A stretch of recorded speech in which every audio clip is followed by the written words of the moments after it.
আজকের আলোচনা থাকবে। আজকে আমাদের আলোচ্য সূচি সেটা হচ্ছে একদিকে ঠাকুমা আর একদিকে হচ্ছে নাতি।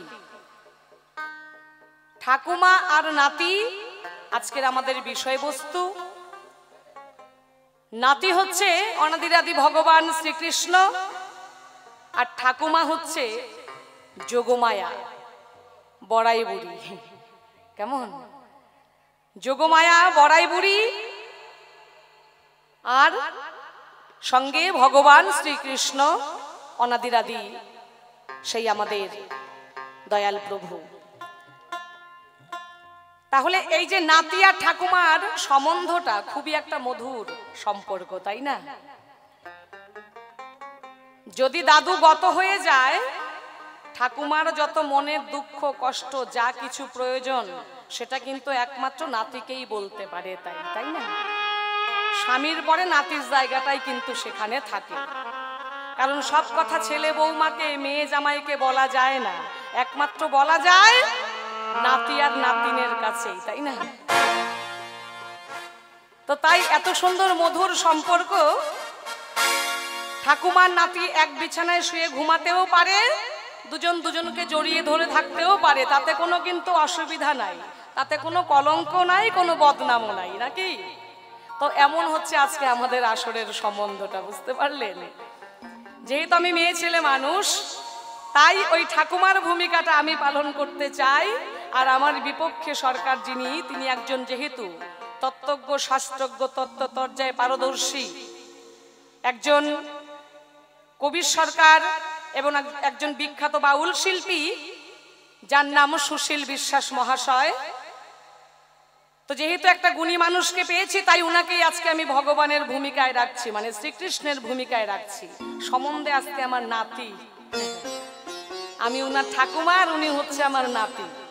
খুব মধুর সম্পর্ক আমাদের দুজনের, খুব ভালোবাসা প্রীতি, বুঝতে পারলেন? কোনো ঝগড়াঝাটি নাই।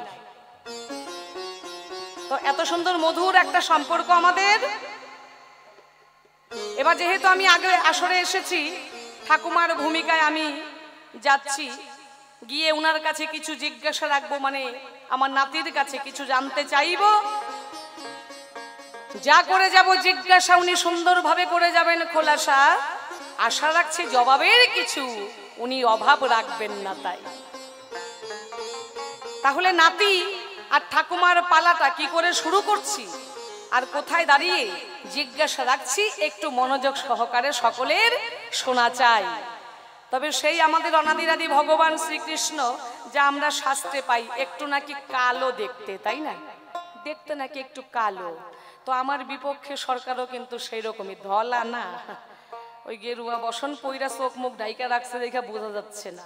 হ্যাঁ, উনিও কিন্তু ওই কালোই। কেমন? তাই খুব মিল আছে ওই অনাদিরাদি ভগবানের সাথে। এই আমার আসরে যে আজকে অভিনয়ে ভগবান, এনার সাথে অনেকটা মিল। তাই আশা রাখছি খুব সুন্দর করে উনি সমাধান দিয়ে যাবেন, জবাবের উনি কিছু অভাব রাখবেন না, সকলের আজকে মন প্রাণ ভরিয়ে দেবেন উনি গান দিয়ে এবং তত্ত্ব আর শাস্ত্র আলোচনা দিয়ে। কেমন? তাহলে শুনুন কি করে শুরু করছি পালাটা।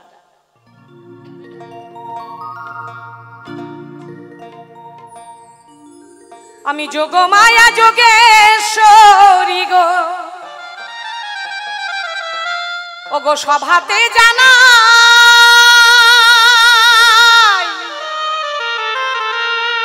আমার বিপক্ষেতে আছেন যেজন, তিনি আজকে অভিনয়ে কৃষ্ণ কানাই গো।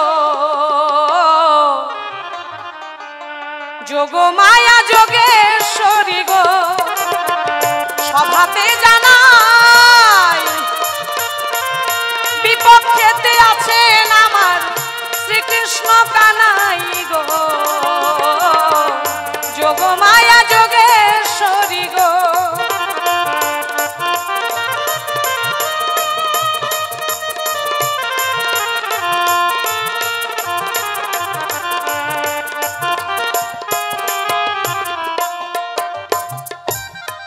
যোগমায়া যোগেশ্বরী গো, আমি অভিনয়ে সভাতে জানাই বিপক্ষেতে রয়েছেন আজকে আমার শ্রীকৃষ্ণ কানাই সম্বন্ধে আমার নাতি হলো, আমি প্রকাশ করে যাই। বৃন্দাবনে নাতির সঙ্গে আমার দেখা হলো, তাই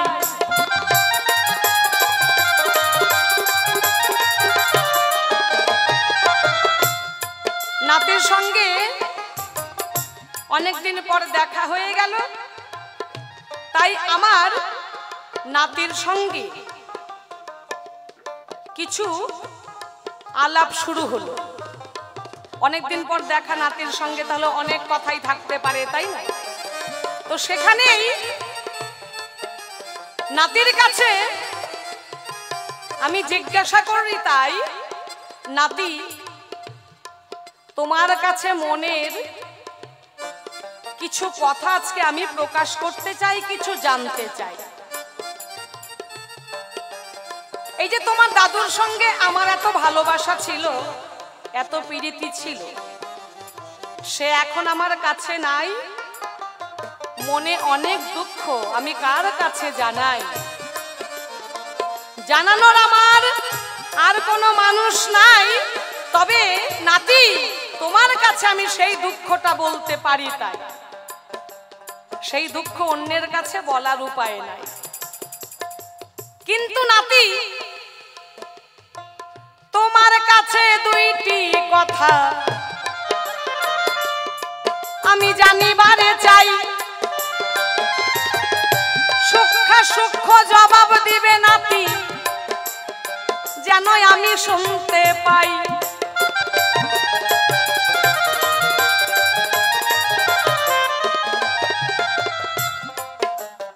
হে কৃষ্ণ, রাধারানী তোমার প্রাণের থেকেও প্রিয়, যাকে তুমি এত ভালোবাসো, যাকে ছাড়া তুমি বিন্দুমাত্র সময় থাকতে পারো না। রাধাও তোমাকে ছাড়া পাগলিনী হয়ে যায়। তাই রাধা তোমাকে যে কতটা ভালোবাসে সেটা ভাষায় প্রকাশ করা যায় না। নয়ন বন্ধ করলেও সে তোমাকে দেখে, নয়ন মেললেও তোমাকে দেখে। তোমাকে বিন্দুমাত্র সময় যদি সে কাছে না পায়, সে পাগলিনী হয়ে যায়। এই যে তোমাদের দুজনের এত ভালোবাসা, এত তোমাদের প্রীতি, তো নাতি ছোটবেলা তোমার সাথে রাধারানীর গোপন বিবাহ হলো। সেই কথাটাই আমি কিন্তু জানিও গো ভালো।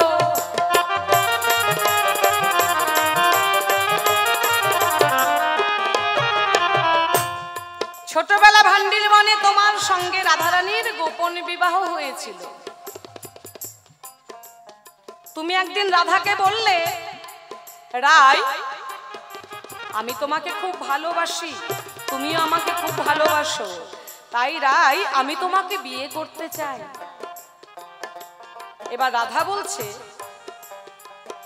কেন বন্ধু কানাই তুমি আমাকে হঠাৎ বিয়ে করবে যে, ব্যাপারটা কি?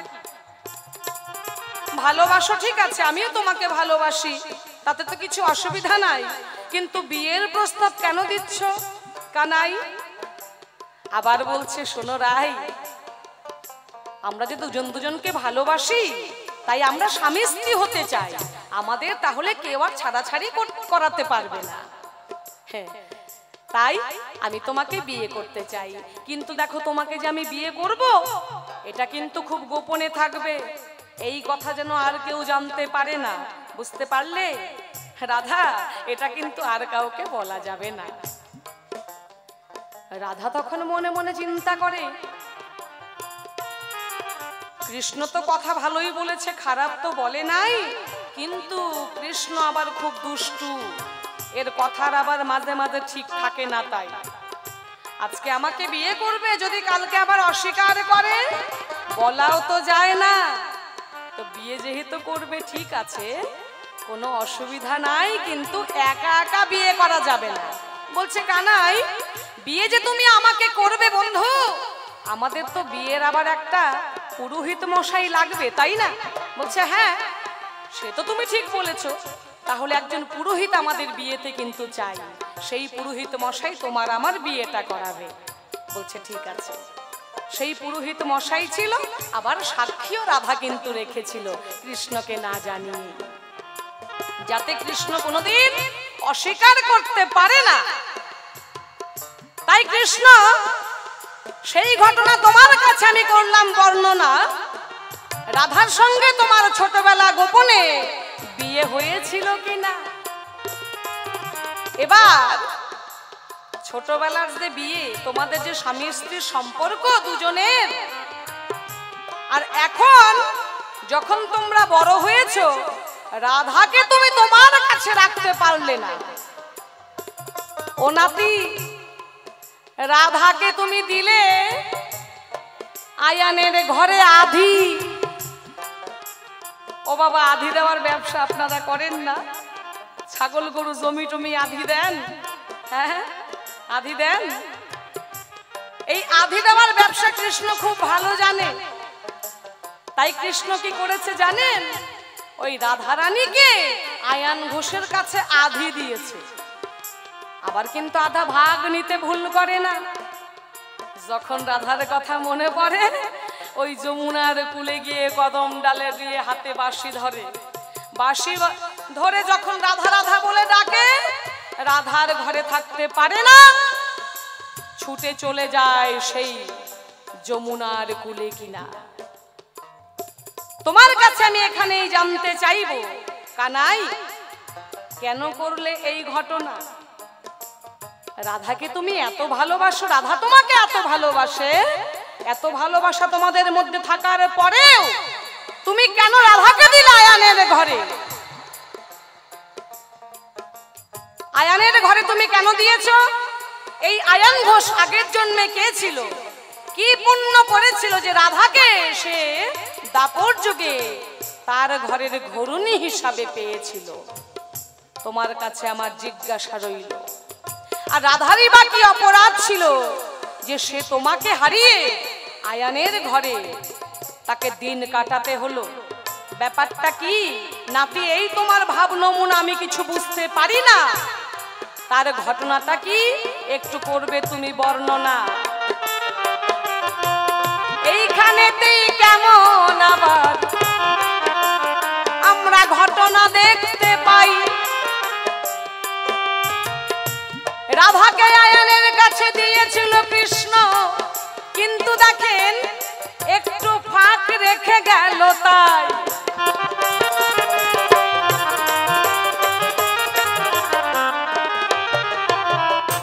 একটু ফাঁক রেখেছে, আয়ানের ঘরে রাধাকে দিয়েছে, কিন্তু আয়ান ঘোষকে করেছে কি শিবলিঙ্গ। আয়ান ঘোষকে করেছে হিজড়া। বাক্স দিল, গয়না দিল, দিল না সুরানি। তালা দিল, বাক্স দিল, দিল না সুরানি। নারকেল দিল, চিনি দিল, দিল না কুরানি। তাহলে কিছু লাভ আছে গো? ওমা, নারকেল আর চিনি যদি দেওয়া যায়, যদি সঙ্গে কুরানি না দেওয়া যায়, নারকেল কুড়াবেন কি করে? নারকেলের নাড়ু বানাবেন কি করে? কোনো লাভ আছে? ওই চিনি আর নারকেল দিয়ে কুরানি না দিলে লাভ নাই, কি তাই তো? আর বাক্স দিলা, তালা দিলা, দিলা না সুরানি, মানে চাবি দেয় নাই। চাবি দেয় নাই কেন? চাবি কেন দিলা না? তো বাক্স দেওয়ার দরকার কি ছিল? ওই বাক্স শুধু দেখার জন্য দিয়েছো কি নাকি? নাঙ্গল দিছে, জমি দিছে, গরু দিছে, সবই দিছে, কিন্তু দেয় নাই নাঙ্গলের ফাল। তাহলে ওই জমি চাষ করবে কি করে? ও বাবা, চাষ করার উপায় আছে? হ্যাঁ, কৃষ্ণ দেখেনি কেমন? কেন কৃষ্ণ তুমি আয়ান ঘোষকে হিজড়া বানালে তাই তোমার কাছে আমিও গো জানিবারে চাই।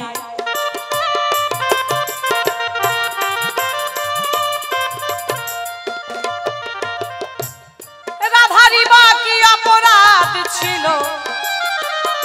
বলবে তুমি তাই, রাধা কেন হারাইল প্রাণবন্ধু কানাই।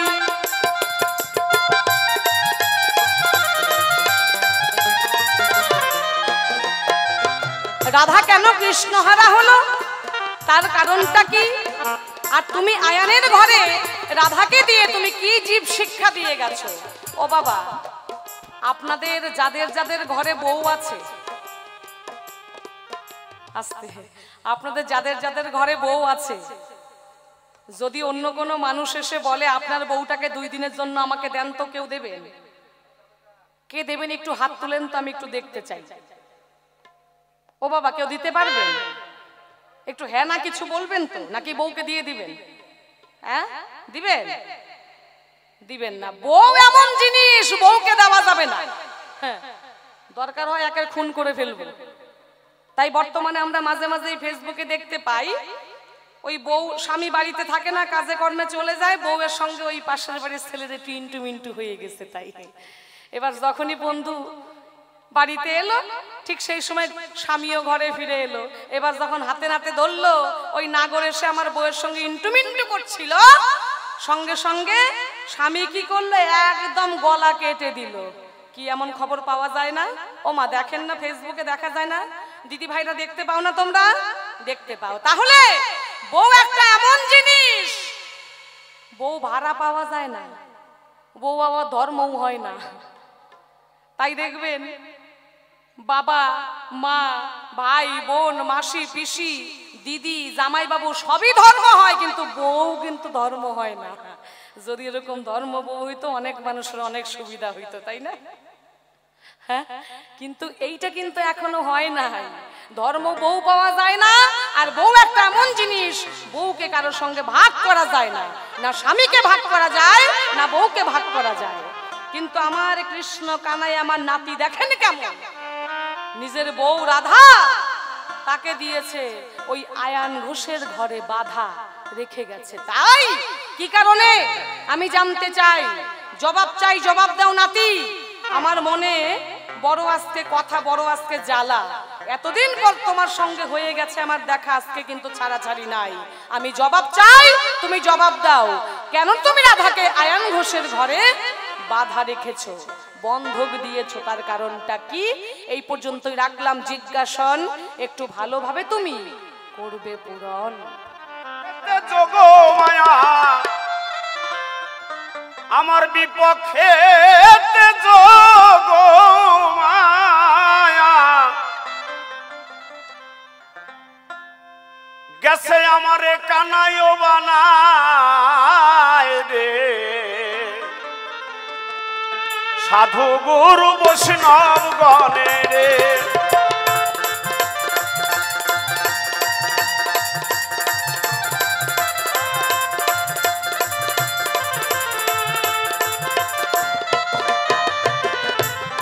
আজ যোগমায়া নামটি ধরে সভায় দিল দর্শন, বিপক্ষেতে আমাকে কানাই বানাইয়ে করলো সভা প্রত্যাবর্তন।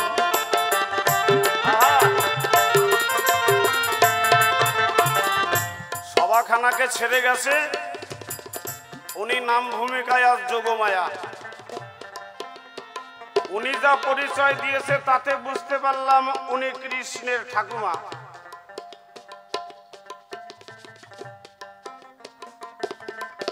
আমাকে ঘোষের বাড়ির তনয় বানাইয়ে করিল প্রস্থান, কিছু কথা ভাবের কথা কিছু জানিবারে চান।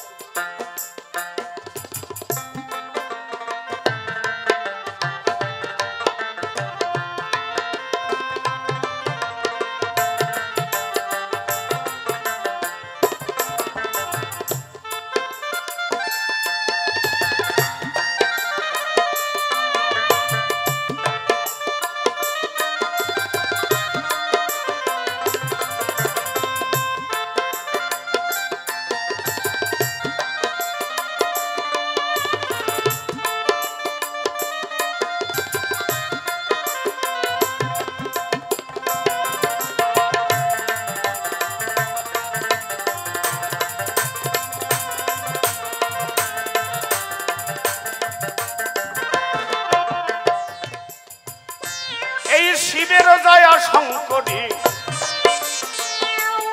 দাঁড়াইয়ে ধর্ম সভায় কানাইয়ের কে কাছে পেয়ে কিছু জিজ্ঞাসা রেখে যায়।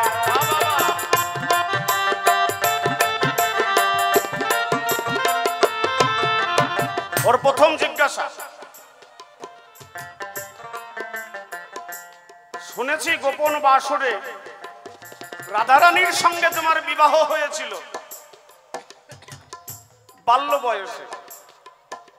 আমার ঠাকুমার কথা শুনে যা বুঝতে পারলাম, বাল্য বয়স কারে কয়? বাল্যকাল 1 থেকে 6 বছর পর্যন্ত শিশু, 1 থেকে 6 বছর পর্যন্ত শিশু, এই 6 বছরের পরে বাল্য। এই বাল্যকাল কত পর্যন্ত চলে? 12 বছর পর্যন্ত বাল্যকাল। এরপরেই শৈশব, তাহার পরে কৈশোর, তারপরে যৌবন, আর সর্বশেষ পরিণতি মানুষের বৃদ্ধাকাল। তাহলে বাল্যকালে বিবাহ করেছে, তার মানে 6 বছরের ঊর্ধ্বে। বৃন্দাবন কৃষ্ণ ত্যাগ করেছে 10 বছর 6 মাস 11 দিন যখন কৃষ্ণের বয়স। কৃষ্ণের বয়স যখন 10 বছর 6 মাস 11 দিন, সেই সময় কৃষ্ণ বৃন্দাবন ত্যাগ করে অক্রূর মুনির রথে চড়ে মথুরার উদ্দেশ্যে রওনা দিয়েছে। তার কারণটা কি? উদ্দেশ্য পিতামাতাকে উদ্ধার। কংসের কারাগারে বসুদেব এবং দৈবকী বাধা শিকলে আবদ্ধ হয়ে রয়েছে সেথায়। কংস নিধন, পিতামাতায় উদ্ধার, সর্বশেষ দ্বারকায় রাজা। তাহলে বোঝা গেল 10 বছরের আগে, ওই যে বললাম বাল্যকাল 12 বছর পর্যন্ত, তাহলে 10 বছর 6 মাস বাল্যকালে কৃষ্ণের বিবাহ রাধারানীর সঙ্গে। এই বয়সে যখন বিয়ে হলো, সত্য কথা, বিবাহ ভান্ডির বন। বৃন্দাবনে যারা গেছেন, একটি বনের নাম ভান্ডির বন। তালবন, শালবন, তমাল বন, এই একটি হলো ভান্ডির বন।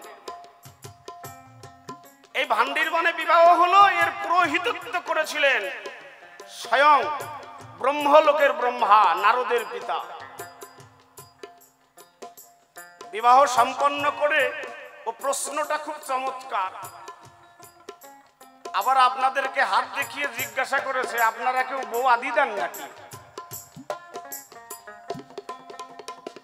বউ আদি দেওয়ার পরে আবার কৃষ্ণ বাঁশি বাজায়, যাই রাধারানীর সঙ্গে দর্শন করবে না? আচ্ছা, ছাগল গরু যদি আদি দেওয়া হয়, আবার যাইয়ে কিন্তু আমরা দেখি বাড়িতে, না বাইসে আছে না মরে গেছে, যাই দেখি না? তা কৃষ্ণর জিনিসটা আদি দিছে, যাইয়ে দেখবে না ও বাইসে আছে না মরে গেছে? পোলাপান বেশি হইলো না কমলো? আপনারা কি বলেন? আদি দেওয়া জিনিস দেখাশোনা করে রাখতে হয় না? এখনো যদি খাতি না দেয় বাড়ির মালিক, তাহলে আমরা আদি আর চেঞ্জ করব, পরিবর্তন করব। যদি খাবার ঠিক মতো না দেয়, গরু ছাগলের যত্ন না করে, আমরা আদি আর বদল দেই না। এর জন্য কৃষ্ণ মাঝে মাঝে দেখাশোনা করে রাধারানীর সঙ্গে, নিজের জিনিস কিনা। কিন্তু ঠাকুমা তো বোঝে না। ঘটনা হয়েছে কি? ঘটনা হয়েছে, এক ভদ্রলোকের নাম হচ্ছে রতন। তোর একটা বাচ্চা হতি 7টা মাইয়া হয়ে পড়ছে। বুঝলেন তো? 7টা মাইয়া হয়েছে এক এক করতে করতে, ওই ছাগলের আশা করতে করতে। তবে আপনাদের দিকে এরকম হয় না, আমাদের শিলিগুড়ির দিকে হয়। ওই নীতি মেশিন এমন চালাইছে, ওই বছরে বছরে বিয়েতি ওই বছর বিয়ে নি গাইয়ের মতো 7টা বানায় ফেলছে। ফালানোর পরে এখন বউ আর স্বামী দুজনে মিলে চিন্তা করে, শোনো, ওই যে ওই পাড়া এক সাধু বাবা আইছে। কয় তাহলে কি? কয় সাধু বাবার কাছে চলো, দুজনে মিলে যাই, শুনি সাধু বাবা নাকি যা কয় তাই হইয়ে যায়। তা চলো আমরা যাই, একটু সাধু বাবার আশীর্বাদ নিয়ে আসি। কয় তা মোটের পর খারাপ হয় না, ছাগলের আশা করতে করতে 7টা মাইয়ে বানালাম, এরপরেও যদি আর একটা ওই ছাগলের আশা করতে যাই মাই এই হয়ে যায়, আয় থাকতে সাধু বাবার কাছে যাই। তা দুইজনে মিলেই আমার মতো গলায় গামছা নিয়ে সাধু বাবার কাছে যাই উপস্থিত হয়েছে। এখন সাধু বাবা তো অন্তর্যামী, ভগবানের মতো। আসার সাথে সাথে কইছে, ও রতন আইসিস, আয় বয়, বুঝতে পারছি তোর 7টা মাইয়া, তোর একটা ছেলের দরকার। সাধু বাবা তো, সাধু বাবারা কিন্তু জানে, ওই কিছুদিন আগে একটা ভগবান বাবা বাড়াইছিল সোনাপুরে, জল খাওয়াইয়া নাকি কত রুগী ভালো করে ফেলাইছে, পরে পুলিশের গুতো খাইয়া পলাই গেছে। বাড়াইছিল না? হ্যাঁ, এখন আর গোবিন্দ টোবিন্দ নাই, গোবিন্দ এখন হারাই গেছে। যাই হোক, আর এক গাও কথা কব না, না বাজে কথা কব। তা এখন ওই যাওয়ার পরে সাধু বাবার আশীর্বাদ নিয়ে তো বাড়ি এসে মেশিন চালাই দিয়েছে। ঠিক 10 মাস 10 দিন পরে ডেলিভারি হয়ে গেছে। এখন ওই ডেলিভারি হওয়ার পরে 6 ষষ্ঠীতে নিমন্ত্রণ দেয় না, আপনাকে দিকে হয় না ষষ্ঠী, ওই আমাকে শিলিগুড়িতেও হয়। তখন গ্রাম ভরে নিমন্ত্রণ করছে, ওই আমার সন্তান হয়েছে, যাস একটু আশীর্বাদ করে আসিস, একটা মিষ্টি মুখ করে আসিস। তো সবাই দলে দলে গেছে। এখন তো নতুন ওই হাগিস বাড়াইছে না, হাগিস টাইট করে পরায় রায়, মুতলি পরেও বোঝা যায় না ও কোন সময় পিসাব করে ভিজাই ফেলছে, ও তা পরানোর কথা মনে নাই। তো ওইভাবে উপর দিয়ে একটা প্যান্ট পরাইয়া, একটা গেঞ্জি, গরমের দিন একটা ছোট্ট গেঞ্জি পরাইয়া ওই দোলনার উপরে শোয়াই রাখছে। এখন যে যায় ওর সাথে কথা কয়, আরে রতন, এ দেখি একদম তোর মতো নাক, তোর মতো চোখ। আর একজন এসে কয়, হতো এ চুলগুলাও দেখ ওর বাবার মতো হয়েছে। আর একজন এসে কয়, নাকটা ওর বাবার মতো। কেউ কয় কান ওর বাবার মতো, কেউ কয় পা ওর বাবার মতো। এখন করতে করতে ওই পাশের বাড়ি ওই রতনের এক দিদি আছে, মানে ওই বাচ্চা, যে বাচ্চাটা ওর হলো পিসি। এখন কোলে নিয়ে নাচাচ্ছে, নাচাতে নাচাতে পুশ করে কোন সময় যেন মুতে দিছে। মুতে দিলে ভিজে যায় না, হাগিস তো পরানো নাই, প্যান্ট ভিজে টিজে জল পড়ে গেছে। ইসিরে করলো নাকি দেখ দিনি। ওই প্যান্ট খুলে যেই দেখছে, কয় আরে তুই সাওয়ালের নিমন্ত্রণ দিগলি, এখন তো দেখিয়েছি নেপা পুষা। ব্যাপারটা কি রতন, কাজটা তো ভালো করিস নেই।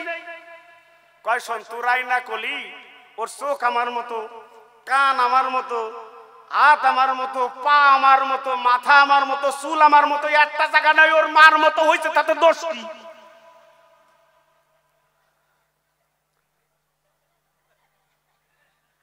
একটা জায়গা ওর মার মতো হয়েছে, আর সব টুক তো আমার মতো।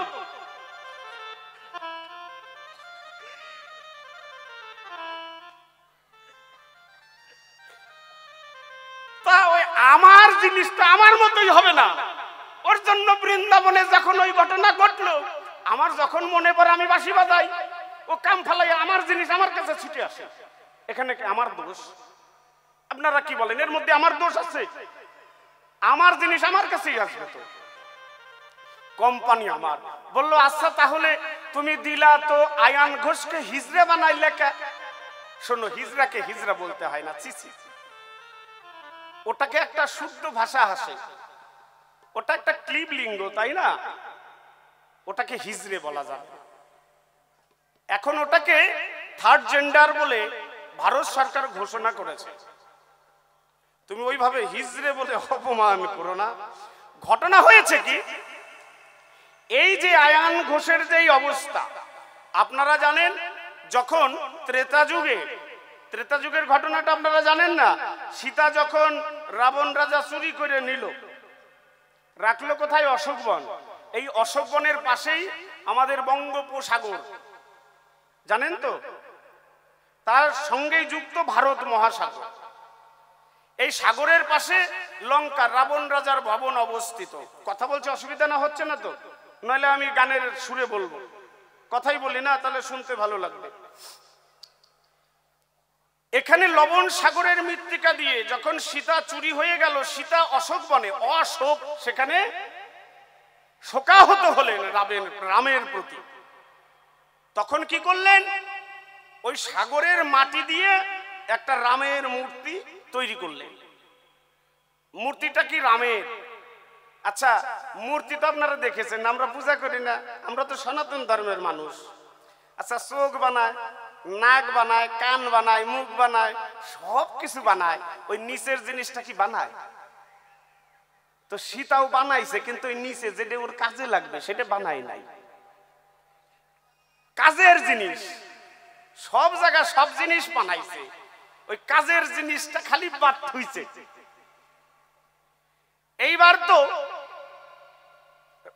রাম ভগবান বউর জন্য কান্নাকাটি করে, পরে বানর সেনা নিয়ে রাবণ রাজাকে হত্যা করে সীতাকে উদ্ধার করেছে। এখন ওই যে মাটির রাম, যে রামকে সীতা দেবী পূজা দিত, এখন ওই রামের মূর্তি ধরে সামনে দাঁড়িয়েছে, বলে সীতা দেবী তোমার তো চরিত্র ভালো না, এতদিন তুমি আমাকে রাম বলে পূজা করেছো, আর তুমি এখন দয়াল রাম এসেছে, তুমি আমাকে ত্যাগ করে চলে যাচ্ছ। এতদিন আমি তোমার স্বামী ছিলাম, আর এখন কি আমি আসামি? অতএব এই গল্প আমি শুনবো না। ওই আদি দুয়ার মতো দেখছেন তো? অতএব গল্প আমি শুনবো না, তুমি আমার কথা নাও, তুমি আমার, এতদিন যেহেতু আমাকে স্বামী বলে পূজা করেছো, তুমি আমারই থাকবা। বলে শোনো, তুমি যদি আমাকে পেতে চাও, সীতা বললেন ওই মাটির রামকে, তুমি যদি আমাকে পেতে চাও, দয়াল রামের সাধন ভজন করো, তাহলে তুমি পেতে পারো, নইলে পাওয়ার কোনো উপায় নাই।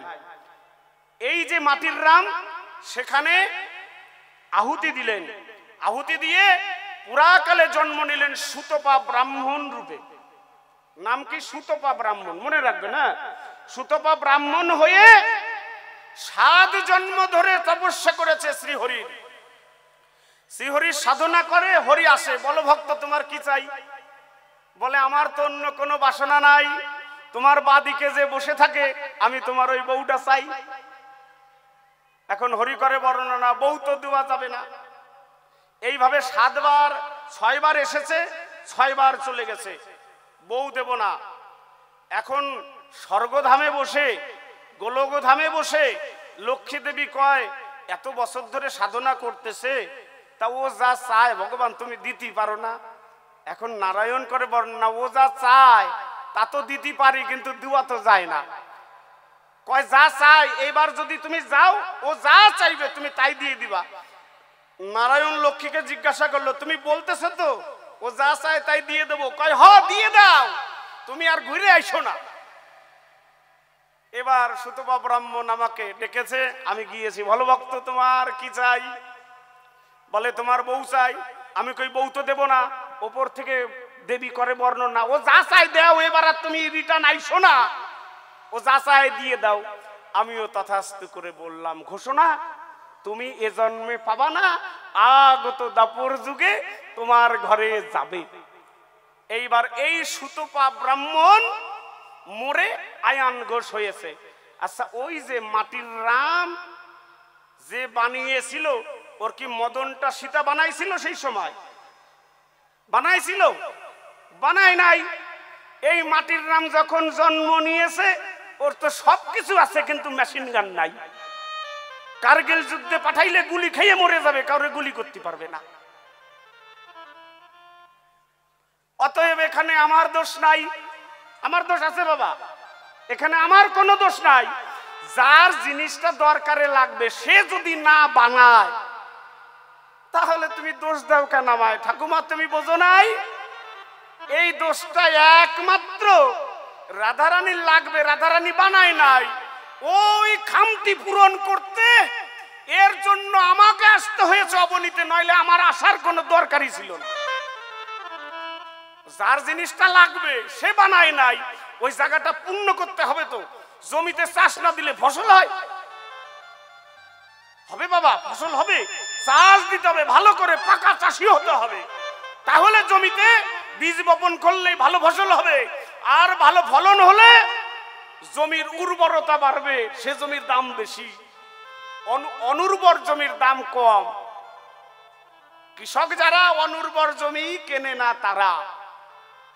অতএব পাকা চাষি হয়ে চাষ করা শিখতে হবে। শোনে একটা কথা বলি, আপনারা তো গ্রামের মানুষ, চাষবাস করেছেন, এখন হয়তো অনেকে করেন না, এদিক ওদিক শহরে বন্দরে চাকরি করেন, কিন্তু এই এলাকা দিয়ে তো চাষি হতো, প্রধান জীবিকা চাষ, তাই না? চাষি আমরা সবাই, যারা এই দিনাজপুর এলাকা দিয়ে বসবাস করেছি, যারা পূর্ববঙ্গ থেকে এসে। খুলে বলি আপনাদের কাছে, ওই এখন তো ট্রাক্টর বেরিয়েছে, আগের দিনে তো আর ট্রাক্টর বেরোতো না। তখন দুটো বলদ নিয়ে, লাঙল গাড়ে নিয়ে মাঠে চলে যাইতো। গরুর গলায় যেটা দেয় ওটার কি নাম? জোঙাল না? আমরাও জোঙালি কই, তাহলে আপনাদের সাথে আমাকে মিল আছে। আর তারপরে যে জোঙালের সাথে এরকম একটা লম্বা একটা ডান্ডি, ওটারে কি কয়? আপনি চাষ করেন নাই কোনোদিন? হ্যাঁ, ওটার নাম হলো ইস। ওটার ইস কয় না? আর তারপরে এইরকম ব্যাকা যেটা থাকে ওটার কয় হাতল। আর এইরকম যেটা যায় ওইটা হলো লাঙল, আর নিচে থাকে ফাল। ওই ফাল দিয়ে হলো মাটি দুই ভাগ করে। ঠিক বলতেছি না? এই শোনো, চাষি যদি ভালো না হও, পরে ওই কি হবে? শেষ finishing result is equal to ইস, সব শেষ, ইস হয়ে যাবে। বুঝতে পারছেন তো আমার কথা? ওই লাঙল থাকবে, ফাল থাকবে, সব থাকবে, কিন্তু শেষ পরিণতি ইস। করলাম কি? জীবনটাই ধ্বংস হয়ে গেল আয়ান ঘোষের মতো। আয়ান ঘোষের মতো জীবনটা ধ্বংস হয়ে যাবে। অতএব পাকা চাষি হলে আর চাষের কোনো ক্ষতি হবে না। এর জন্য আমি কৃষ্ণ ভগবান বউ দেওয়ার পরেও মাঝে মাঝে গিয়ে দেখাশুনো করি আদি আর ঠিক মতো আমার জিনিসটা যত্ন করে রেখেছে কিনা। আর ওই জিনিসটা কেন নাই বললাম? তালায় আছে, বাক্স আছে, চাবি নাই। চাবি ছাড়া তালা খুলবে না। আবার কইছে নারকেল দিছো, চিনি দিছো, গুড় দিছো, কুরানি দেও নাই। আরে কুরানি দিলে তো আমার ক্ষমতা থাকে না, ওইটাই তো আমার ক্ষমতা। মানে ঘুরডি আকাশে যতই দূরে উড়ুক, লাটাই আমার কাছে উড়তে থাক সারাদিন ধরে। সন্ধ্যা যখন লেগে যাবে এক টানে কাছে নিয়ে চলে আসবো। ব্যাপার বুঝতে পেরেছেন তো? এটাই আমার ক্ষমতা। আমি ভগবান, ভক্তাধীন ভগবান, ভক্তের মান রক্ষা করে ভগবান। কোনদিন শুনেছেন যে ভক্ত ভগবানের কাছে চেয়েছে আর পাইনি? আমার যুগে এগুলো হয় না। তাই প্রথম প্রশ্নের জবাব ক্ষান্ত করে আমি বিদায় নিতে চাই।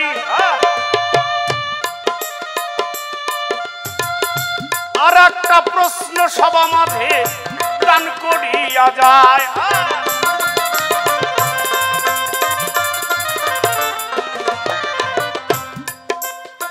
আর একটা প্রশ্ন কি মনে আছে আপনাদের? দেখি কেমন গান শুনছেন, একটু পরীক্ষা করি আপনাদের। ও দুটোই প্রশ্ন করেছে। মায়েরা মনে আছে আপনারা কি প্রশ্ন করেছেন?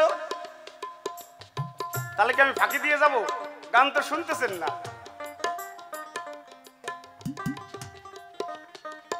মনে নাই না? তাহলে তো ধ্যান আপনাকে হাওয়া হয়ে গেছে। দেখেছেন, আমরা এসেছি সাধু সঙ্গে। শাস্ত্রে বলেছে সাধু সঙ্গ, সাধু সঙ্গ সর্বশাস্ত্রে কয়, সাধু সঙ্গ লভামাত্র জীব কৃষ্ণ প্রাপ্ত হয়। আমরা সংসার ছেড়ে এসেছি। কেন এসেছি? যাতে ওখানে গেলে দুটো কৃষ্ণ কথা শোনা যায়, একটু সাধু সঙ্গ করা যায়।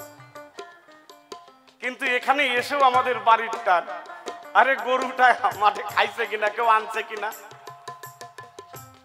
ওরে চারিতে খাবার দিল কিনা, ঘরে চোর ঢুকলো কিনা। দেখেছেন?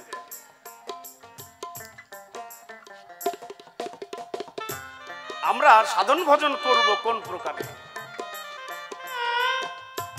একটা গান মনে পড়ে গেছে, গানটা করি আর গানের পরে ওর জবাবটা দিচ্ছি। গেছে দান এক এক করে ধরে ধরে দিচ্ছি সমাধান। সমাধান দিতে আমি রাখবো না কো বাকি। প্রথম প্রশ্ন করে গেছিল এই সভাতে দেখি, আরে বাক্স তালা সবই দিলা, চাবি কেন দাও নাই? নারকেল দিলা, ছোড়ানি দিলা, চিনি দিলা, তাই তবে কি কারণে কোরআনে তুমি দিতে পারো নাই? আরে তাহার জবাব এই সভাতে করে গেছে ভাই। ওই যে সীতা যখন হরণ হইল, শুনিলেন 10 জনা, এক এক করে রাবণ সৈন্য নিয়ে ধ্বংস করলো কিনা। রাবণ বংশ ধ্বংস করে যখন সীতাই উদ্ধার করে যখন রাম নিয়ে যাবে ঘরে, এমনি সময় মাটির রাম সম্মুখে দাঁড়ালো, সীতার কাছে মিনতি তখনে করিল। আরে এতদিন স্বামী ভাবে করিলে পূজন, আরে কি কারণে এখন ছেড়ে যাচ্ছ প্রিয়জন? কি কারণে তুমি আমায় করিতেছ ত্যাগ? সেই কথাই আমার কাছে দেও নাই একটু সব। কি কারণে তুমি আমাকে ত্যাগ করছো? সীতা দেবী করেছিল বর্ণনা, তুমি যদি আমাকে পেতে চাও প্রাণ বিষ্ণুর করো আরাধনা। প্রাণ গোবিন্দর আরাধনা মাটির রাম করে, সুতপরা ব্রাহ্মণ হইল দেখো জন্ম ধরে। সপ্ত জন্ম সাধনা করিল সেই জনা, ঊর্ধ্বপদ হেডমুণ্ড সাধনার নমুনা। তাহার পরে ভগবান শ্রী করল দান, ওই সুতপা আয়ান হয়ে বৃন্দাবনে যান। আরে তাহার ঘরে আশীর্বাদ রূপে রাধারানী গেল, ওই আদি দেওয়ার নাম করে সেইখানে যে রইল। কিন্তু কাম কামনার বাসনা আয়নের মধ্যে নাই, এর জন্য ওই তালার চাবি বটে নাই। চাবি আছে আমার কাছে শোনো দিয়া মন, ইহার কারণে নিশি রাতে যখন করি ভজন, গোপন ভজন যমুনাতে যখন করেছিলাম, সেই সময়ে রাধারানী দর্শন যে দেন। চাবি যখন আমার কাছে, এই কারণে রাধারানী 12টার সময় বাঁশি বাজালে বাসত, দুপুরবেলা বাঁশি বাজালে বাসত। বুঝতে পেরেছেন তো? আর একটা প্রশ্ন করেছে, সেটা হলো রাধারানীর কি দোষ? তুমি বউ ত্যাগ করে রাধারানীকে আন ঘোষকে দিলা। শোনো, রাধারানী দোষ, সম্পূর্ণ দোষ রাধারানী। 7 বার আয়ান ঘোষ আমাকে ডেকেছে, আমি একবারে বউ দেই নাই। তুমি যাবা আয়ানের ঘরে, এই বাসনা ছিল তোমার অন্তরে, তুমি যাবা, তোমার অন্তরে এই বাসনা ছিল, তার জন্য তুমি স্বইচ্ছায় আমাকে ত্যাগ করে তুমি চলে গেছো। যখন দেখতে পেলে যে আমি তোমাকে দিয়ে দিয়েছি, তখন আমার চরণ ধরে করেছিলে প্রার্থনা, প্রভু গো তোমাকে ছাড়া আমি যে এক বিন্দু সময় থাকতে পারি না, তুমি আমার কথা নাও, আমি যাতে তোমার সঙ্গ পেতে পারি এর একটা ব্যবস্থা করে দাও।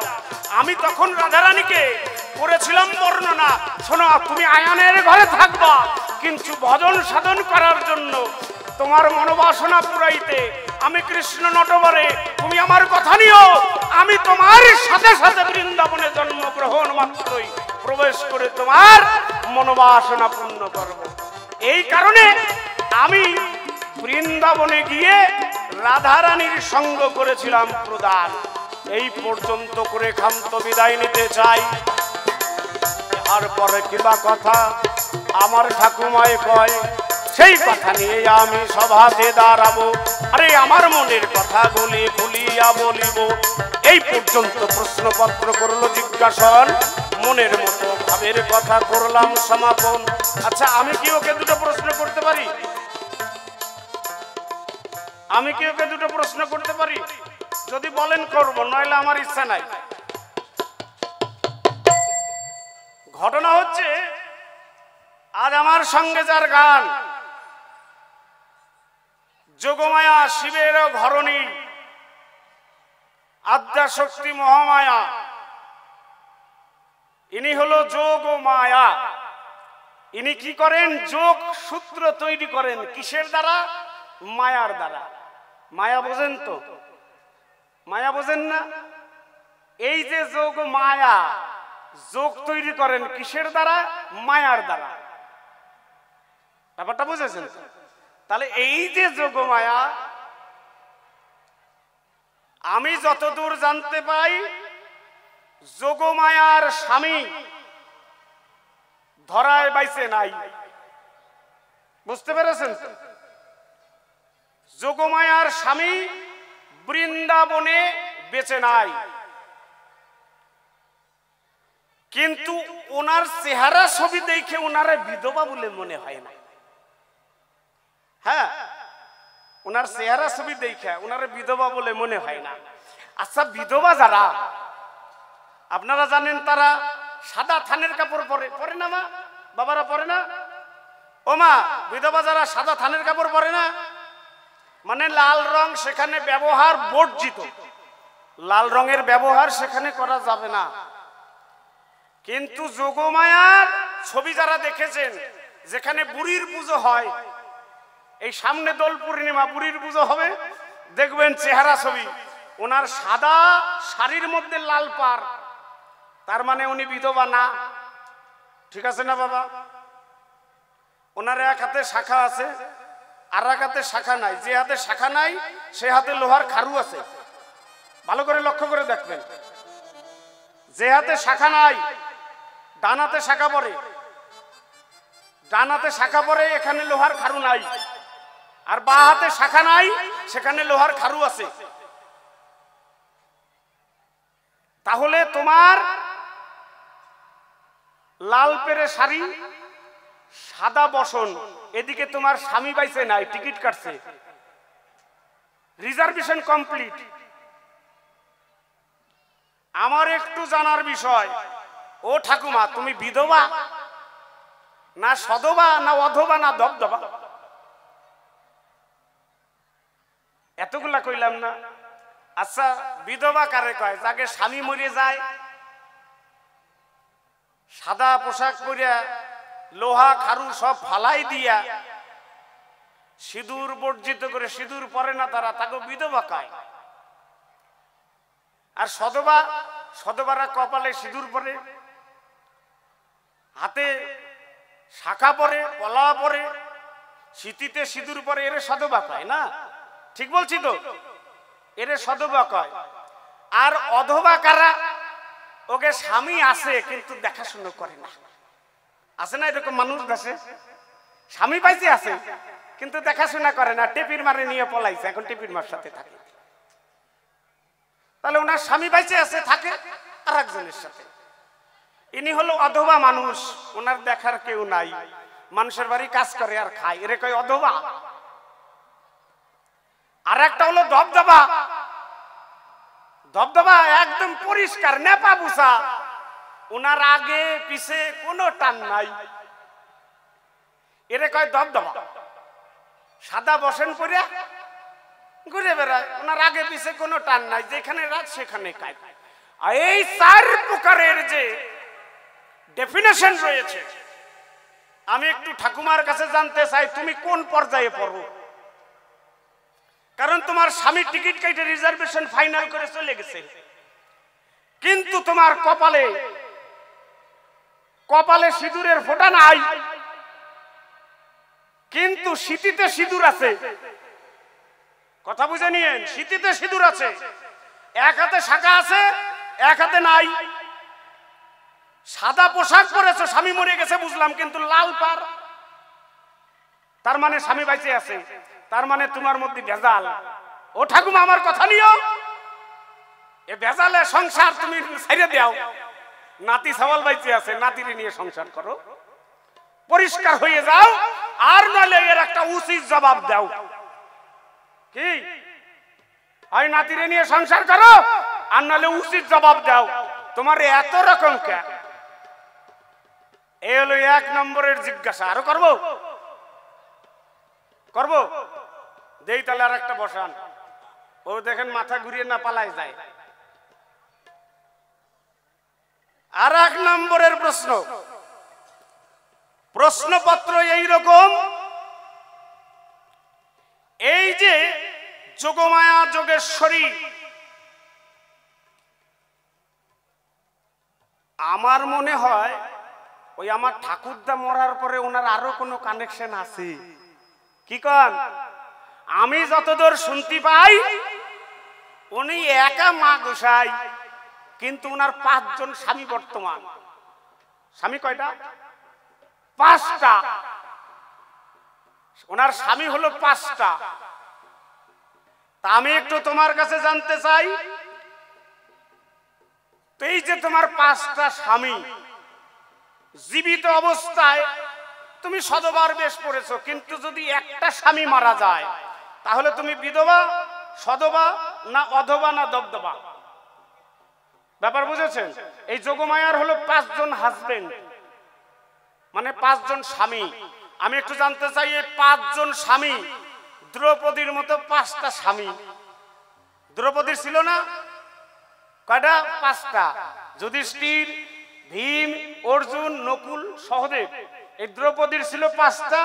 আর শাস্ত্র গ্রন্থের মধ্যে এই যোগমায়ার 5টা, এই 2 জন মহিলার 5টা করে স্বামী। আর কিন্তু কোন শাস্ত্রে এত স্বামী নিয়ে সংসার করা মহিলা আমি দেখি নাই। ইনাগজে এত হাউস, ওরে আমার বাতি কি দেখছেন না? ঠাকুরকা ওনাকে ভোল্টেজ যদি বেশি থাকে আমাকে অসুবিধা কি? আমরা খালি দেখবো।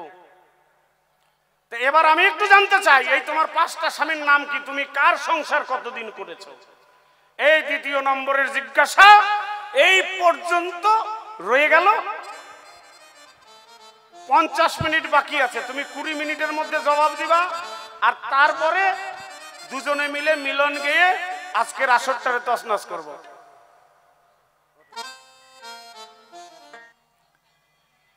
ও বাবা, কেমন লাগলো আলোচনা? ভালো না? আমার তো একটুও ভাল লাগে নাই, একটুও ভাল লাগে নাই। কথাবার্তার ভাব নমুনা দেখলে আমার খালি গায়ে খালি কুত্তায় কান্দায়। প্রশ্ন করার নমুনা দেখছেন? মানে একটা প্রশ্ন করতে বোধ আধা ঘন্টা সময় নেই। হ্যাঁ, ঠাকুমা আবার বলে, ঠাকুমা একটু আমার জরা ধরো তো আজকে আসরে দেখি কেমন তোমার পাওয়ার, কেমন তোমার ক্ষমতা, রুচি কত দেখেন। মানে আসরে একটু অভিনয় করতে দিছি না, মনে হয় দুনিয়া কিনা নিচ্ছে উনি। হ্যাঁ, ওরে আমার ওরে রে। হ্যাঁ, রুচি তো কম না তোমার। আসরে গান করবা, অভিনয় করবা বইলা তুমি আমার আজকে জড়ায়া ধরতে চাও? হ্যাঁ, সাহস তো কম না? হ্যাঁ, তুমি ওই জারে তারে পাইছো নাকি? তোমার জড়ায়া ধরতে আমার বইয়েই গেছে। আমি একটু বলছিলাম নাতি আর ঠাকুমার সম্বন্ধটা কেমন হয়, মধুর একটা সম্পর্ক, এইটা আমি ব্যাখ্যা করেছিলাম। তাই বলে কি আমি কোনাকে নিয়ে ওই জড়ায়া ধরে এক বিছানায় শোয়ার কথা কি বলছিলাম? হ্যাঁ, ওইটা কিন্তু আমি বলি নাই। আমি বলছি নাতি আর ঠাকুমার সম্বন্ধটা এরকম একটা মধুর সম্পর্ক হয়, তাতে কোনো দোষের থাকে না। তো এমন নাতি যদি হয়, মানে কি আর বলি, সুযোগ পাইলেই অসুবিধা নাই। নাতি আমার এমন। প্রশ্ন করেছে কেমন? ঠাকুমা তোমার এই রূপের বর্ণনা একটু আমি শুনতে চাই। তোমার এই ভাব নমুনা কেন এমন? দাদু তো নাই, কি নাকি রিজার্ভেশনের টিকিট কাইটে ফেলছে। রিজার্ভেশনের টিকিট কাইটে ফেলছে, তারপরে তুমি আবার এই সাজগোজ, মনে হয় তোমার সঙ্গে আরো কারো একটু ভাব আছে। হ্যাঁ, ভাব নমুনায় বুঝতে পাই। তো এই সমস্ত জিজ্ঞাসা। তারপর আবার 5টা নাকি স্বামী। আরে 5টা কেন, একটু বেশি, 6টা, একটা বলেই নাই। আমার একটা বেশি, আমার একটা বেশি, সেইটা কিন্তু বলে নাই, একটু কমই বলছে। নাতি তো ঠাকুমার কথা বেশি খারাপ বলতে পারে না। 5টার কথা বলেছে, কিন্তু স্বামী আমার 6টা। কি করে 6টা হলো আমি অবশ্যই বলবো, চিন্তার কারণ নাই। আমার পোশাক কেন এরকম, বর্ণনা খুব সুন্দর করে দিয়ে গেছে। হাতে শাখা, কপালে সিঁদুর নাই, সিঁথিতে সিঁদুর আছে, এক হাতে শাখা, এক হাতে আবার লোহার খারু, এই সমস্ত কেন? আবার লাল পাড় শাড়ি পরি, আমার নাকি শখ মন্দ না।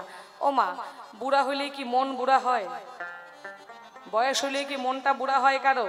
হ্যাঁ, মনটা কিন্তু চিরকুমার কুমারী থেকে যায়।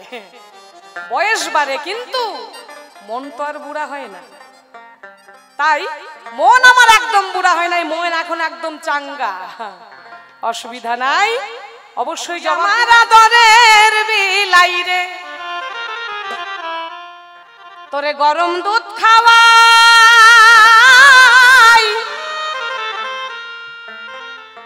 মাঝে মাঝে তোর স্বভাব দেখা মনে লয়, তোরে চিত কইরা কিলাই রে, তুই আমার আদরের বিলাই রে, গরম দুধ খাওয়াই স্বভাব দেখা মনে লয় যে চিত কইরা কিলাই রে তুই আমার আদরের বিলাই রে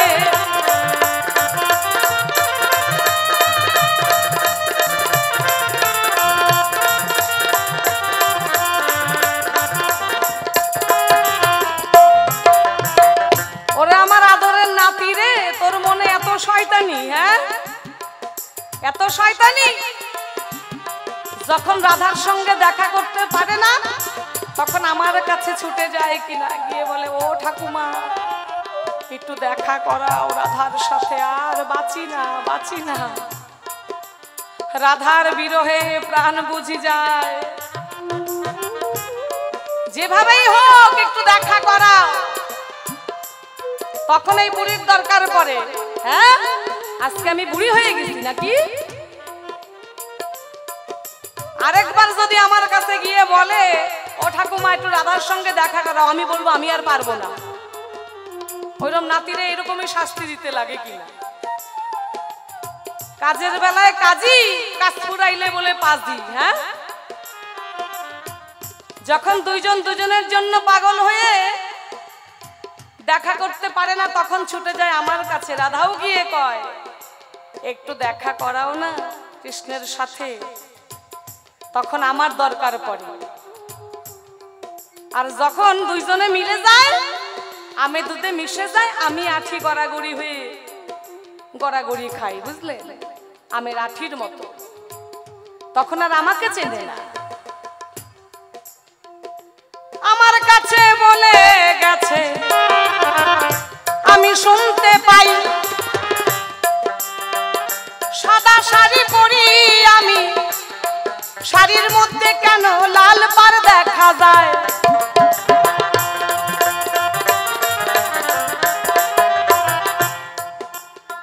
বলে কিনা ঠাকুমা দাদু তো নাই দাদু নাই মানে বলে কি দাদু নাকি টিকিট কাইতে চলে গেছে আরে চলে গেছে কোথায় গেছে তুমি জানো আমার স্বামী সে হচ্ছেন একজন সন্ন্যাসী যার নাম হচ্ছে ব্রহ্মণ্যদেব বড়াই বুড়ির স্বামী সে হচ্ছে ব্রহ্মণ্যদেব সে সন্ন্যাসী হয়ে চলে গেছে আপনাদের আছে জানা যে সন্ন্যাসী হয়ে একবারে গৃহ ছেড়ে চলে যায় গৃহ ত্যাগ করে সে কিন্তু আর ঘরে ফিরে আসতে পারে না তাই সন্ন্যাসী হয়ে চলে যাওয়া আর মরে যাওয়া ব্যাপারটা অনেকটা একই যে সন্ন্যাসীর ঘরণী সে ওরকম সাজগোজের বাহার দেখাতে পারে না কিন্তু বাস্তবে আমার স্বামী বেঁচে আছে কিনা স্বামী তার মরে যায় নাই গৃহ ছেড়ে সে সন্ন্যাসী হয়ে চলে গেছে তাই আমি যেহেতু সন্ন্যাসীর স্ত্রী তাই আমি সাদা শাড়ি পরিধান করি কিন্তু লাল পাড় কেন পরি আমার স্বামী এখনো বিয়োগ হয়ে যায়নি আমি বিধবা নই তাই শাড়ির মধ্যে ওই লাল পাড় পরি স্বামী যেহেতু আছে সধবা মানে স্বামী বেঁচে আছে সে সধবা লাল পাড় শাড়ি সে পরতে পারে এই কারণে শাড়িটা এরকম পরি এক হাতে শাখা পরি এক হাতে পরি না এক হাতে আবার লোহার খারু পরিধান করি কেন জানো না 17তম গুণ আমরা জানি তাই আর এই তমগুণে মহাদেবের অংশয়োগ আমরা জানি তাই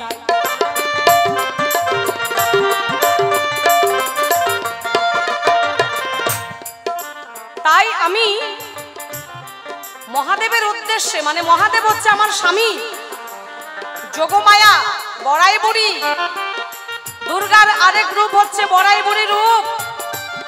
যোগমায়া দাপর যুগে যা জুগিয়েছিলেন, যার যোগসূত্র রয়েছে, যার দ্বারা দাপর যুগে সমস্ত লীলা প্রকাশ হয়েছিল, সম্ভব হয়েছিল, ঘটিয়েছিল, সেই তো যোগমায়া এই বড়াই বুড়ি। বুড়িরে তুমি চেনো না? বুড়ি ছাড়া দাপর যুগে তোমার কোনো লীলাই সম্ভব হতো না, করা সম্ভব ছিল না। একমাত্র যোগমায়ার দ্বারাই তুমি লীলা করতে পেরেছিলে। সেই যোগমায়া হচ্ছি আমি, বড়াই বুড়ি। সকলের আছে জানা, তবু একটু বলতে চাই। সেই সত্যযুগে এই শিবের স্ত্রী সতী হলো তাই।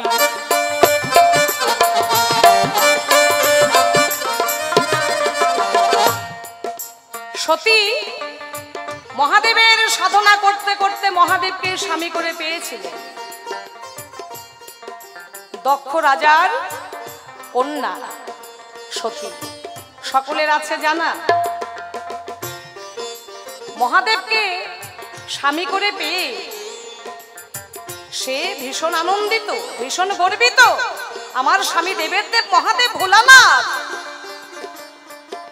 এই ৩৩ কোটি দেবতার আদি দেবতা সেই হচ্ছেন ভোলানাথ মহেশ্বর,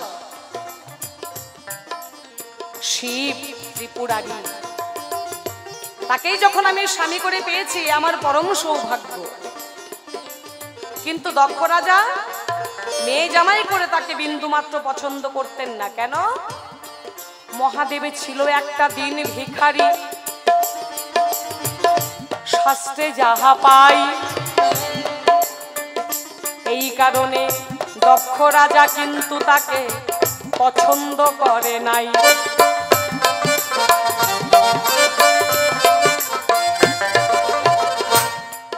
তাই তাকে মেয়ে জামাই করে মানতে পারলো না। সতীর দেহটি সেখানে পড়ে আছে, দেখা মাত্রই মহাদেব সতীর দেহ কাঁধে করে নিয়ে স্বর্গমর্ত পাতাল ত্রিভুবন মহাদেব তাণ্ডব নৃত্য করে ঘুরিতে লাগিল।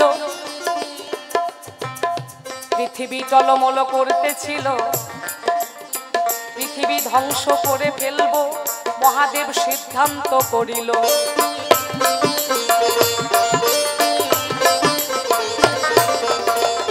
আর পৃথিবীকে আমি রক্ষা রাখবো না, আমার সতী দেহ ত্যাগ করেছে, এ আঘাত আমি সহ্য করতে পারছি না।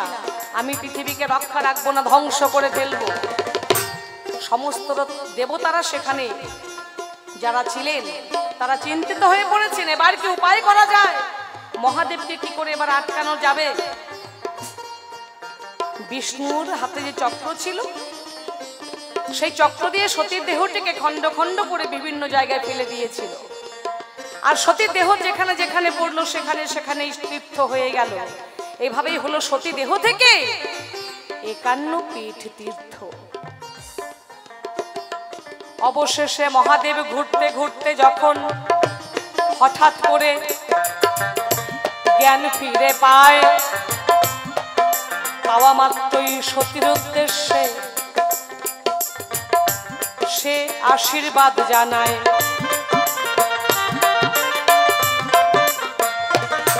সতীকে বললেন, সতী তুমি আমাকে এতই ভালোবাসতে, তুমি আমার নিন্দা সহ্য করতে না পেরে তোমার দেহ ত্যাগ করেছো।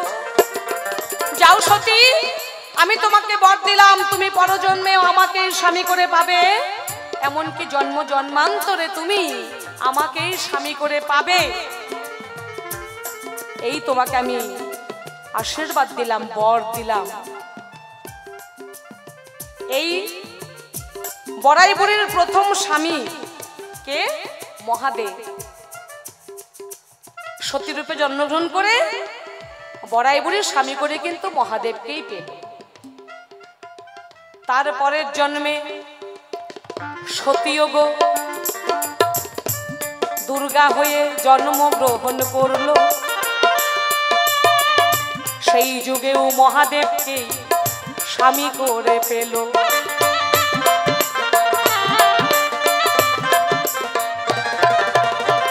এই গেল দুটো স্বামী, দুর্গা হয়ে স্বামী করে মহাদেবকেই পেয়েছিলেন।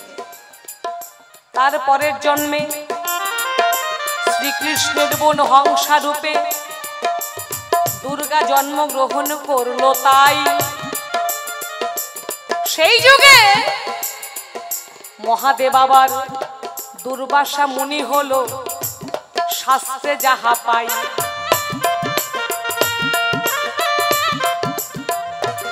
সেই দুর্বাসা মুনির সাথে হংসার বিবাহ হলো। দ্বিতীয় বিয়ে গেল, বলাটাই ভালো। আমি তোমারে জানাই, এই তো আমার তিনটা স্বামী, আমি বললাম এই সভায়।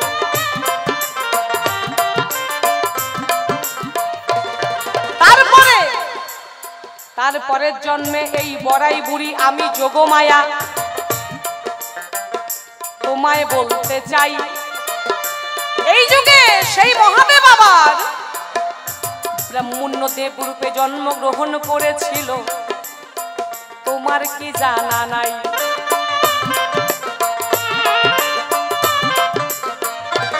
সেই মহাদেবী ব্রহ্মণ্যদেব রূপে জন্মগ্রহণ করেছিলেন, তার সাথেই আমার বিয়ে হয়েছে,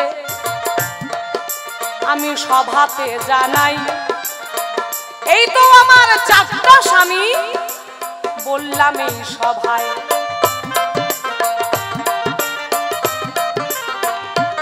তারপরে এই কলিযুগে মহাদেব অদ্বৈত মহাপ্রভু রূপে জন্মগ্রহণ করেছেন, হোক কার নাই আছে জানা। আর এই কলিযুগে সেই বড়াই বুড়ি দুর্গা সতী সীতা ঠাকুরানী রূপে জন্ম নিয়েছে, দিয়ে যাই বর্ণনা।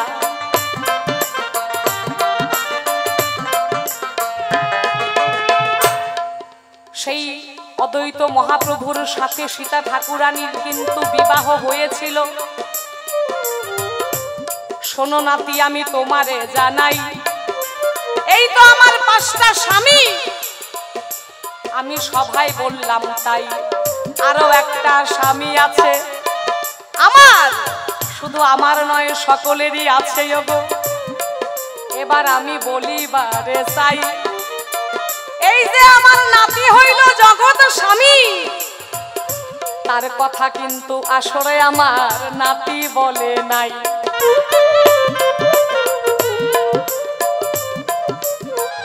এই জগৎ স্বামীর উদ্দেশ্যেই আমি এক হাতে শাখা পরি, সিঁথিতে সিঁদুর পরি, কিন্তু কপালে দেই না। কেন? বাস্তবে আমার স্বামী সন্ন্যাসী হয়ে যেহেতু চলে গেছে, সিঁদুর না পড়লেও চলে, তাই স্বামীর উদ্দেশ্যে সিঁদুরটা পরি না। এইটা আমি জগৎ স্বামীর উদ্দেশ্যে সিঁদুর পরি আমার নাতির নামে। কৃষ্ণ কানাই, তুমি এই বিশ্ব ব্রহ্মাণ্ডের মালিক, এই জগতের পতি, তুমি আমারও পতি, সকলের পতি, কার নাই আছে জানা। এই তো আমার 6টা স্বামী, আমি দিয়ে যাই বর্ণনা।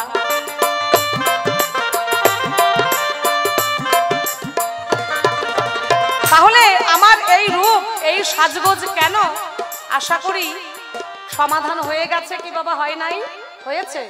আচ্ছা, তাহলে 5টা স্বামী কি করে আমার? আমি আবার বললাম 6টা স্বামী। আমি আশা করি শাস্ত্র মতে যুক্তি মতে সবকিছু বুঝিয়ে দিয়েছি, বাকি রাখি নাই। রেখেছি বাবা? কি জবাব হয়েছে নাকি? হ্যাঁ, ঠিক আছে তো? এবার কৃষ্ণ তোমার কাছে একটি কথা আমি জানতে চাই। তোমার কিন্তু চরিত্র কৃষ্ণ মোটেই ঠিক নয়। এত লীলা করে গেছো তুমি দাপর যুগে, তোমার আশা মেটে নাই। শেষে গিয়ে তুমি করলে রাসলীলা। হ্যাঁ, মানুষের পিটনি খাওয়া লীলা করছে, অন্যের ঘরের বউ নিয়ে তুমি রাসলীলা করেছিলে তাই। এই রাসলীলা তুমি কেন করলে? যেই লীলা করে এত গালাগালি শুনলে তুমি, এই লীলাটা না করলে কি চলছিলই না? হ্যাঁ, কেন তুমি রাসলীলা করে গেছো? আমি জানতে চাই এই রাসলীলা করে তুমি কি জীব শিক্ষা দিয়ে গেছো? বলবে এই সভায়। সেই রাসলীলায় কতজন কৃষ্ণ ছিল, কতজন গোপিনী ছিল, এবার জানিবারে চাই। সঠিক জবাব না দিলে কৃষ্ণ সারাসারি নাই। সময় আমাদের শেষ হলে আজকে জবাব আমি শুনবো, দরকার হয় পরের শিল্পী 1 ঘন্টা পরে আসবে, অসুবিধা নাই তাতেও। এই রাসলীলা করে তুমি কি শিক্ষা দিয়ে গেছো? অন্যের ঘরের বউকে ডেকে এনে, বাঁশি বাজিয়ে বাজিয়ে ডেকে এনে তুমি রাসলীলা করলে। যে গালাগালি, এত কথা, এত গঞ্জনা, এত বদনাম, আর সেই লীলা তোমাকে করতে হলো দাপর যুগে। কৃষ্ণ কানাই, তোমার চরিত্র কিন্তু মোটেই ভালো নয়। রাসলীলা করে তুমি কি প্রমাণ করে গেছো? আমি জানতে চাই। এবার কৃষ্ণ আসো তুমি, আসরে এসে মুখামুখি দাঁড়াই।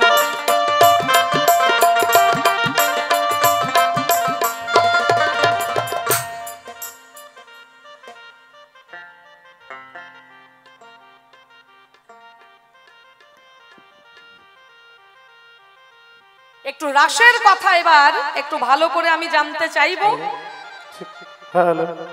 সেই রাসের সময় কতজন গোপিনী ছিল, কতজন কৃষ্ণ ছিল, আজকে একটু সুন্দর করে আপনারা ব্যাখ্যা শুনে যাবেন। এমন কাষ্টের সনে লোহার পিরিত, জলে ভাসে দুইজনা, কৃষ্ণ প্রেম সকলে জানে না।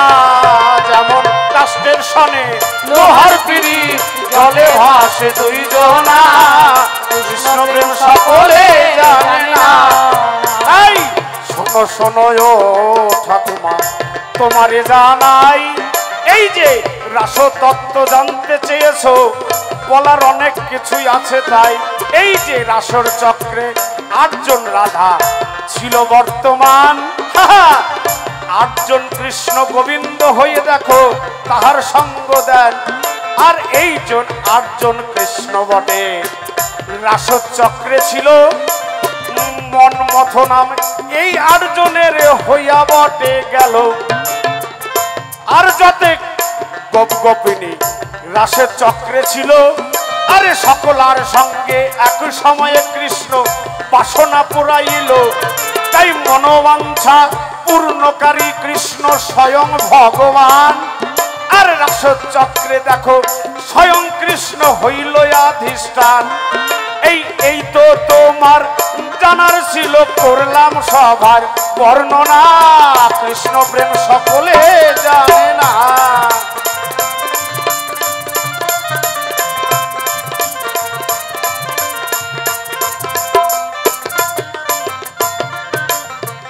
তবে একটা কথা তোমার কাছে ছিল জিজ্ঞাসন, 4 প্রকারের বিধবা আছে, তুমি করো নাই বর্ণন।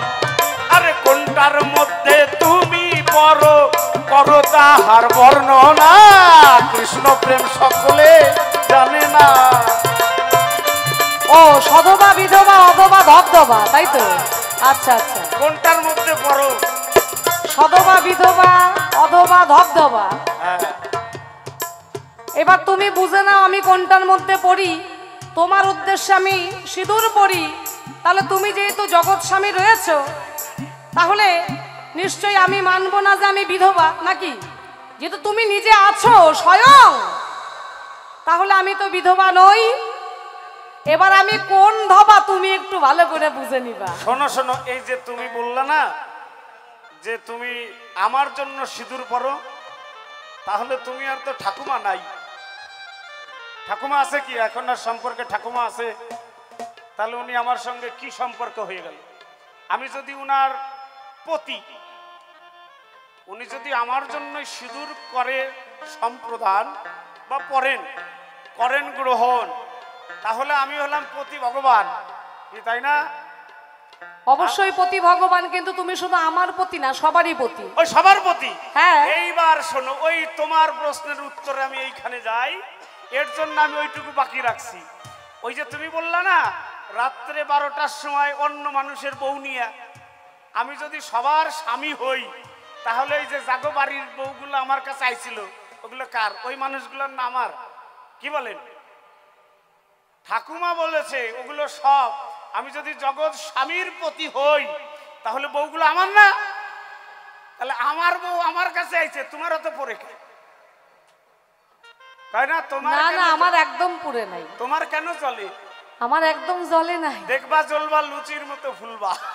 কারণ তোমার যে স্বভাব চরিত্র কেমনই আমার ভালোই জানা। একদম পরিষ্কার দবদবা, আগেও টান নাই পিছেও টান নাই। হ্যাঁ, আমার একদম জ্বলে নাই। কৃষ্ণ তুমি সবার স্বামী, আমি সেইভাবেই তোমাকেও স্বামী মানি। মানবাই তো অবশ্যই। এবার তোমার সঙ্গে আমার আর দ্বন্দ্ব তাহলে করার দরকার নাই। তুমি তো এখন আমার ঘরের বউ, কিন্তু এই যে এতক্ষণ ধরে আমারে খাটাইলা, আমারে যে খাটাইলা, কাম করাইলা, এখন তো খিদা লাগছে। তাহলে ঘরের বউ যখন আছে তাহলে আবদার থাকে না, আমাকে একটু ভালো মন্দ একটু রান্নার আয়োজন করো, আমি সেবা করি। তোমার জন্য রাধারানী আছে তো, সেবার জিনিস নিয়ে আসবে। ক্ষীরসরণী অবশ্যই নিয়ে আসবে। ওটা তো যখন মথুরার হাটে যাবে তখন, তাই না?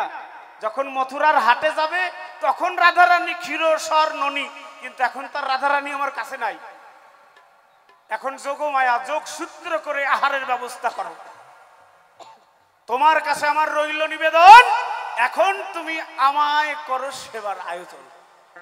এতক্ষণ যে খাটাইলা, খিদে তো লাগছে, সেবার আয়োজন করতেই হবে। কি ভাই আমি দিব সেবা তোমারে জানাই, তোমাকে সেবা দেবার মতো আমার ভান্ডারে কিছুই যে গোনাই। তাহলে ভান্ডারে কিছু নাই? তুমি নগরেতে ভিক্ষা করে সেবার জোগাড় করো না, কৃষ্ণ প্রেম সকলে জানে না।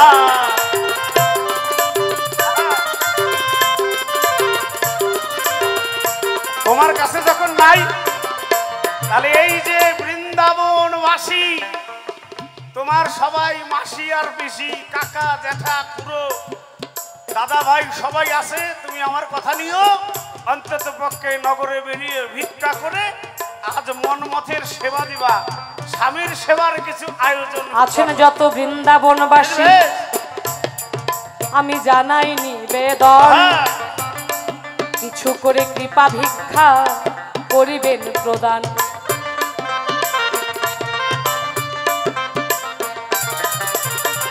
কিছু কিছু দান করিবেন কৃষ্ণ সেবারও লাগিয়া, এই দানটা গোবিন্দের ভান্ডারে জমা যাবে রইয়া। বাবা, তবে সবাই আসেন, কেউ বাকি যাবেন না, গোবিন্দের সেবার জন্য আয়োজন।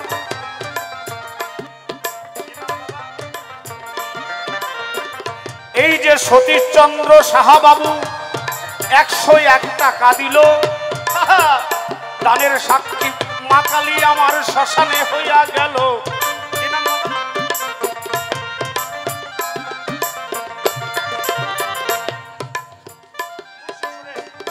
মুনসু সোরেন ভক্ত প্রাণ আমার 50 টাকা করে গেছে দান। আর এক বাবুর কাছে দেখো 20 টাকা দিয়ে যান। আরে যেখানে দান সেই পুণ্যবান, শাস্ত্রে ইহা রয়, দান করিয়া স্বর্গে দেখো হরিশ্চন্দ্র যায়। তবে সবাই কিন্তু দান করতে পারে না, সবারও ভাবনা। দানের দুর্গতি খণ্ডে হস্ত শুদ্ধ কেনা, সবাই কিন্তু দান করতে পারে না। এই যে এক ভক্ত বাবার কাছে 10টি টাকা পাই, এক মা জননী সেও 50 টাকা আজ গোবিন্দ সেবার জন্য দান করেছে। আর এক বাবা 20 টাকা, ছোট্ট মামনি সেও 20 টাকা, এক বাবাজি 10 টাকা। কি নাম? আরে কাকা, এই যে আমার কাকা বাবু 50 টাকা দিল।